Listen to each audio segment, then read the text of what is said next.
Hey everybody, welcome to another edition of Tuesday Talks with Ashley and Angelo. I am just waiting for Angelo to hop on.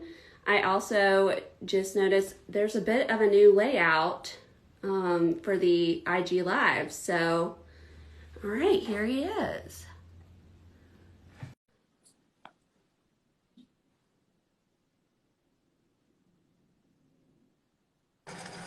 Hey, Hey, what's up, Ash? How are how's you? it going? That's going.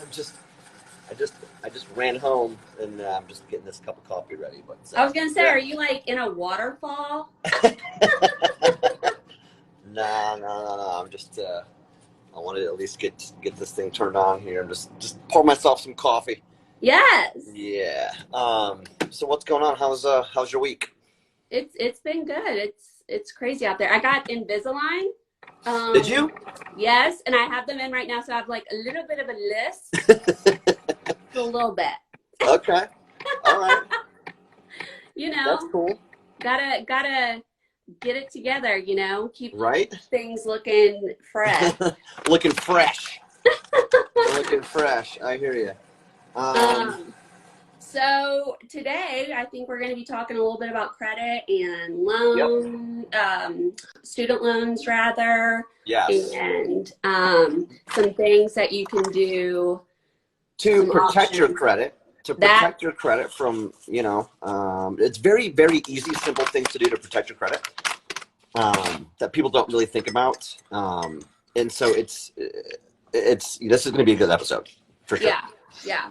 And as always, if anyone has any questions, please feel free to drop them in the comment box. We'd love to answer any questions you have. The more involvement, the better. We Yeah. welcome any and everybody. We're very grateful that you're here.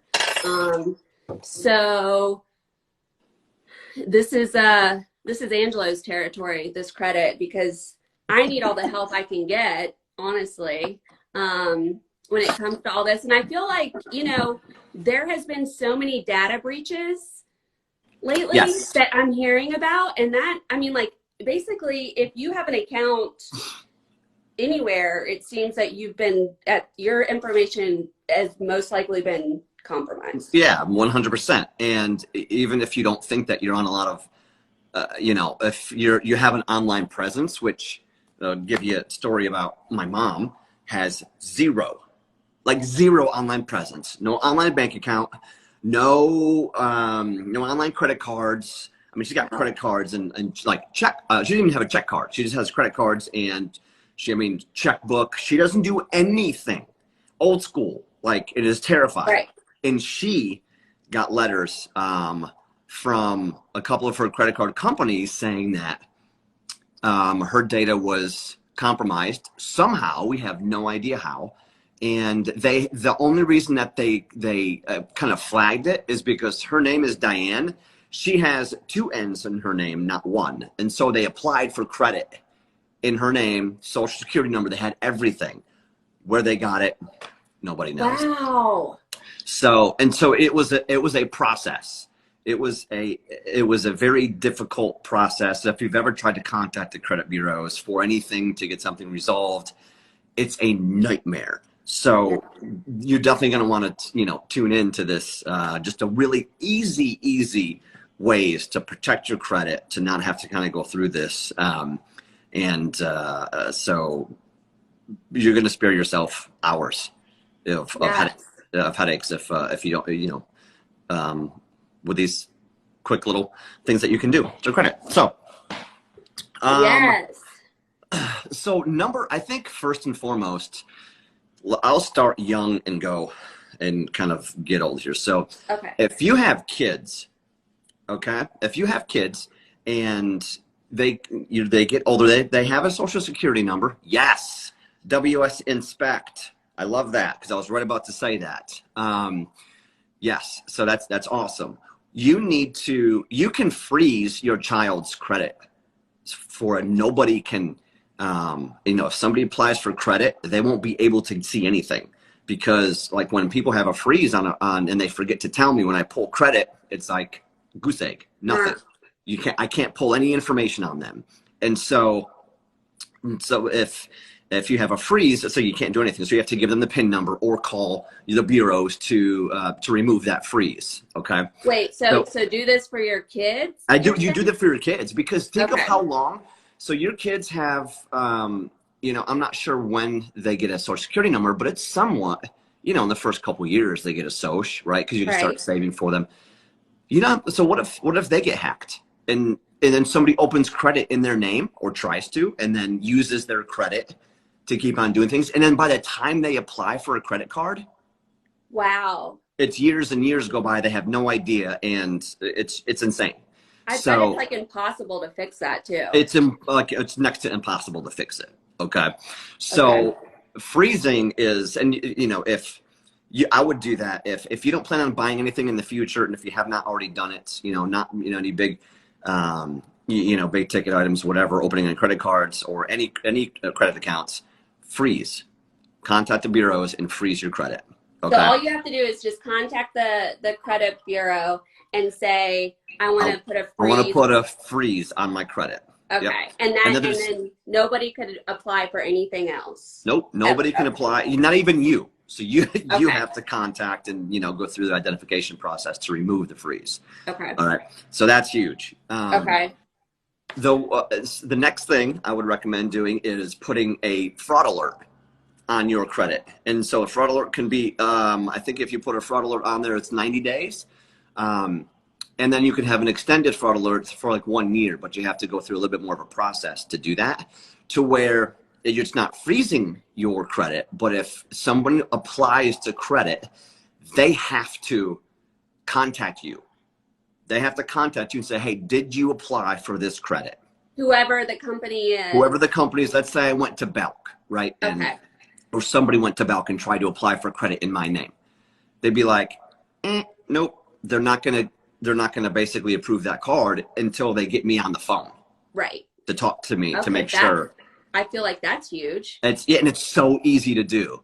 It's very, very easy to do. That's called a fraud alert? That's called a fraud alert. Yep. And you can get that done. And does that cost anything to do? That costs $0. Okay. And what are some reputable companies to do this? Is there only one place to go to get this done? You go through Equifax, and if you go through Equifax, they should report to all three, Equifax, TransUnion, and Experian. But if not, you can go direct to the website, create an account, and put a freeze on there, or call them. Go direct to Equifax. Yep, Equifax, Experian, and TransUnion. Okay, got it. That's a very easy thing to do. It's very, you know, it doesn't cost anything to do that, and it could save you. It could save you, you know, thousands. What about if you freeze your credit? Do you go direct to the Equifax? Yes. Okay. Yep. You gotta go direct to them. Equifax, TransUnion, and Experian. Okay. Okay. And then another it's inexpensive. What I strongly recommend everybody do is get credit monitoring. Okay. It's like 20, maybe $30. You can probably even find it cheaper than that, where you get an email every month where it says, you know, and you can even do it through Equifax. I think I have one through, I even have 3 companies that I use, like, because I think I get them free. Every time I've had a data breach with some of my stuff, they send me free credit monitoring for like a year. Wow. You know? So it's very easy, because then they'll send you basically every month, they'll send you an email saying, hey, you know, your monthly credit monitoring is in, you know, no alerts for you this month or whatever. Or sometimes you'll get something in between the months, and it'll be like, say something about, you know, or a credit balance has changed or something like that. And so, you know, something significant has happened, whether you paid something off or whatever, you know, you just log in. Yeah. Correct. You just log in and you make sure that nothing, you know, everything's cool. And then you keep going on about your merry way. So for the credit monitoring, that one is a small fee. Correct. And do you go directly to the Equifax, TransUnion, and Experian for that? There's a couple different, I would go direct to them. maybe some of your bank and your bank may offer credit monitoring or something like that. I know I get mine with one of them. I get it with First Bank because I have a bank account there, and they offer that credit monitoring for free. So it's just comes with the bank account. So the other thing, like, and this just happened to me last week. I got sent an email. I get nervous when I get sent emails and there's a link, right? Like, oh yeah. so with these companies, that's why I want to know, like, who do you recommend to go to for where do you source all these? And then when they send you an email, should you go log into the website and not click on the link in the email? I would, if you have any inclination that some funny business is going on, log into the website. You can usually, you can figure out if it's not legit, because the domain name is usually going to be like something not like the same as Equifax or TransUnion. It'll be like something weird, something that just doesn't jive. So if you see something in that domain name of the email address where it's coming from, do not. I would delete that email from all your inboxes and then go direct to the site.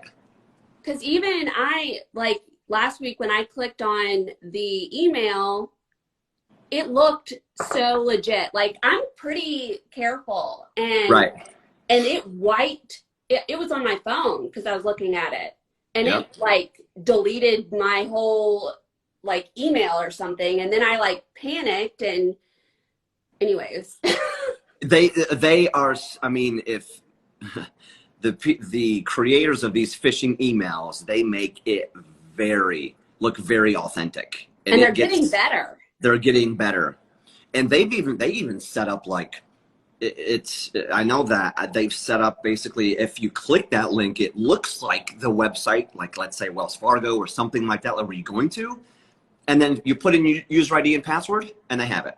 They have everything. God, I feel like it's just like a good practice to get into if you send an email to like alert you about one of these things that we're talking about. Maybe just just get into the habit of going to that website. Correct. Never. Of email. Yeah. If there's no reason, like, the IRS or a lot of these companies, they say, we will never email you. Right. We will never call you unless whatever. It's so, if you're getting a call from somebody to, check your credit, to call this number immediately, or like my dad the other day, he had his computer, it was like, call Windows right now, because and it's like they do it because it looks legit. Yes. I got hung up in a Microsoft situation, and I mean, I was so naive. I mean, I think I was talking to the hackers. I don't know, because I thought that they were like, this was several years ago, and I had like a Dell or something, and I'm like, oh yeah, I'll give you access to my computer to like, come in and fix whatever's wrong. Like, turns out it was actually like hackers, and I was on all these lists then, and I was like, wow, that was pretty dumb. But it gets the best. I mean, they're slick. They are very slick looking. And it's like you're saying, your parents, like my mom would easily fall for something like that. Right. Right?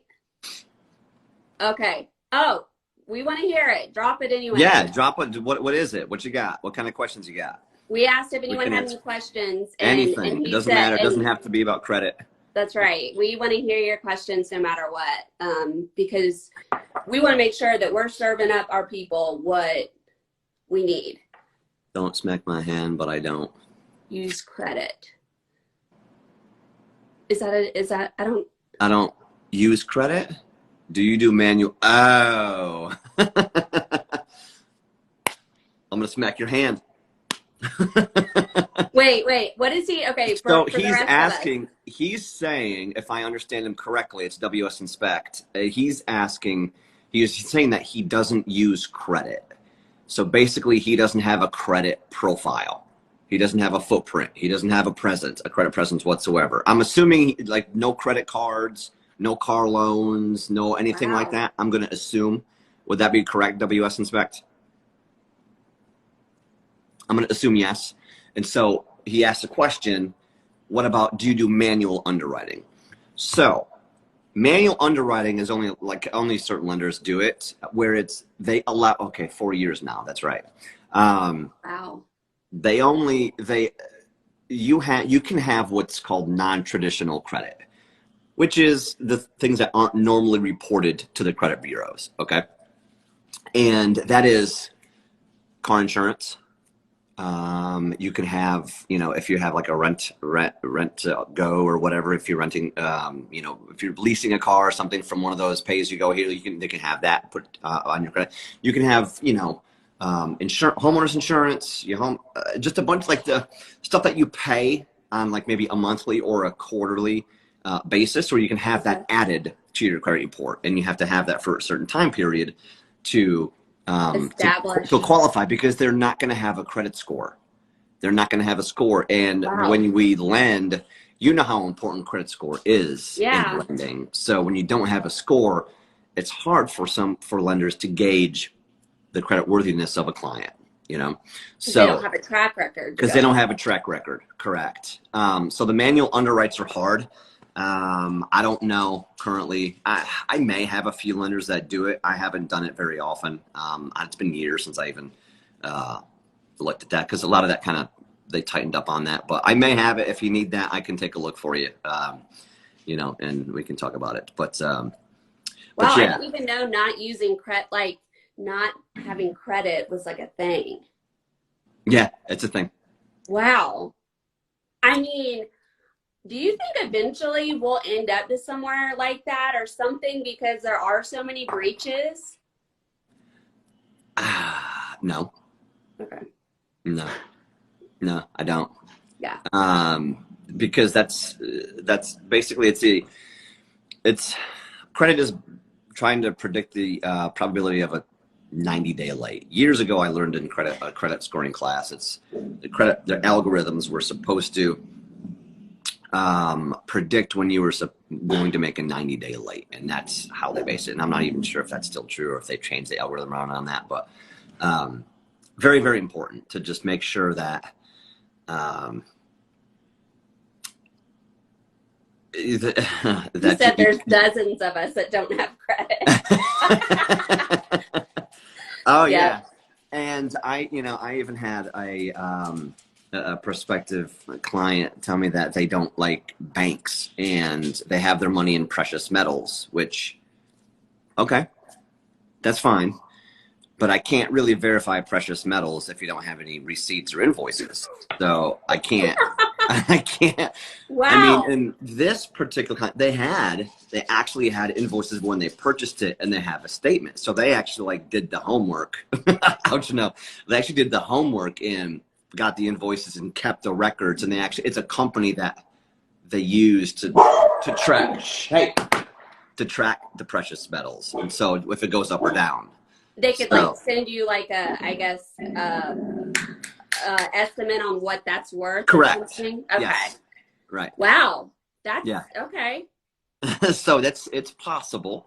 I'm able to make some of the precious metals work, because I can show, when it was bought, how long they've had it, and, once we sell it. But half of it was unable to be verified, so I couldn't use it for anything. Wow. Yeah. So be careful what you invest in, people. You right. you got to be able to verify stuff that, I get you might be skeptical of banks, but it's unfortunately kind of a necessary evil. It basically, yeah. And I mean, banks are insured. I don't know why people are scared of banks. I mean, it just doesn't, but hey, to each their own, Yeah. Yeah. I'm with you, but I'm I don't know, maybe something happened to somebody sometime, who knows? Right. But I mean, credit is going to be a thing, and banks are a thing. So protecting your credit, I think, is the best thing you can do. Because to try to fix it after the fact is an absolute nightmare. God. So some tips I have to protect your credit is to freeze it. And you could do that through the Equifax, TransUnion, and Experian sites. And that's free to do. You can set up a fraud alert the cost for that is also zero. And you go through Equifax, TransUnion, and Experian for that as well. Correct. And then a third tip to do is credit monitoring. And that can run somewhere, sometimes up to $30. 15 to 30 bucks annually.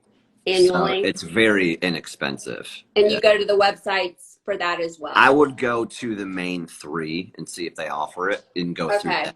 Yeah, versus I'm not a big fan of, Credit Karma or any of that. I know, I'm not either. I have it. I have Credit Karma, but I know that it's just like one of a billion tools and it's not from the source. Correct. And I've learned a lot from you about that. But I think I think a lot of people I know at least have Credit Karma. I mean, I guess it's something. But I'm with you. I would rather go to the big three to make sure that you're locked in with all of the protections available. Correct. It's very easy to do. And, I've just seen a lot of people like, that's not mine. I don't know what that is. God, that's and it's so been on scary. there for and they can't, and they can't get it off and they can't it's like a nightmare to try to fix. So it takes a while for your credit too to like reset. Even if like you do get something resolved, right? To heal. I call it credit, to heal your credit, because time, if you have a late payment of sort, or if you have, some derogatory information on your credit, that's, then you pay it off, it's going to go down. It's not going to jump right back up to where it was. It's going to take time to heal. Yeah. To get back to normal. Oh God. Yeah. And it's so easy to like just forget about it. Yeah. I mean, I'm one of those people that I just like don't like to know. Like I'm not like all in my money or my credit. I'm like, it's just, and that is like not a good practice. Like, no. Don't do that. And so I'm working on getting better about that. Also, thank God my husband is better at that than me. So at least somebody in the marriage has to be good at it. Right. So, and also a tip you gave was to make sure that you put a freeze on your kids. If you have young children, you have put a freeze on it. Put an indefinite freeze until they want to go ahead and, if you open up a credit card or something for them, because you never know. You just never know. God, I've heard. I feel like that's a little golden nugget. Yeah. Because that could be, years can go by. Correct. And then not know. Oh my God. Yeah. So something else we said we'd talk about was student loans. Yeah, student loans. So we'll just hit on this little topic real quick. And it's because I see them more and more, and I don't know what's going to happen with this administration writing student loans off or whatever. But there's so many loans that are deferred right now. They don't have to make payments, and they stop making payments.